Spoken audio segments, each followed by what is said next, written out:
about in AI intersect with social media and the platforms that most people use today.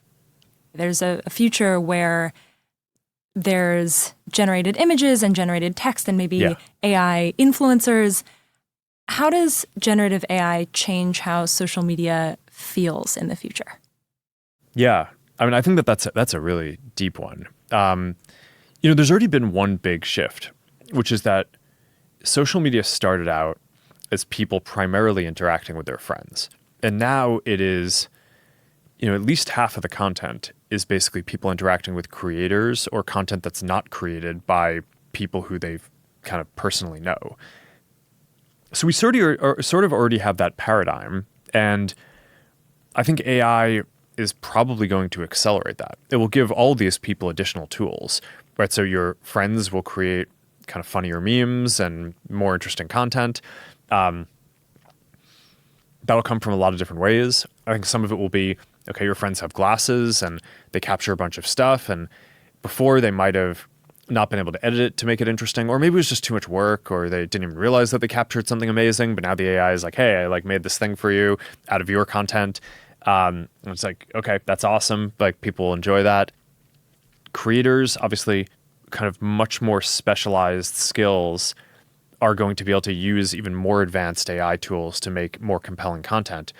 But then I think that there will be a bunch of kind of green field type stuff where maybe in the future there will be content that is purely generated by AI, by the system, personalized for you.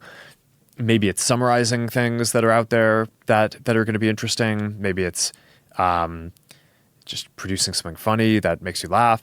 This is going to be a very kind of deep zone that there's a lot to experiment with. I know there are going to be AI creators as well as creators building AI versions of themselves. I mean, that's a thing that we just showed too at Connect is basically, I mean, if you're a creator, one of the big challenges is all right, there are only so many hours in the day and your community probably has a nearly unlimited demand to interact with you. And you want to interact with them because you're trying to grow your community. I mean, that's both socially and from a business perspective. That's sort of, growing the community is an important part of what every creator does. So, okay, if we can make it so that each creator can basically make an AI artifact that their community can interact with, people will be clear that it's not the actual creator themselves, but it's almost like a piece of digital art that you're producing. Like an interactive sculpture or something that it's like you train it to, here's the context that I want it to have, here's the topics I want it to communicate on, here's stuff that I wanted to stay away from.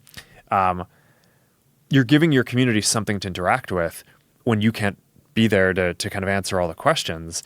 And I think that's going to be super compelling. So there's all these interesting things, but I think AI, it's kind of like the internet in a way where it's probably going to change almost every field and almost every feature of every application that we use. It seems sort of hyperbolic to say that, but I do think that's true. And it's just hard to sort of enumerate all the different things up front. But I think that over the next 5 to 10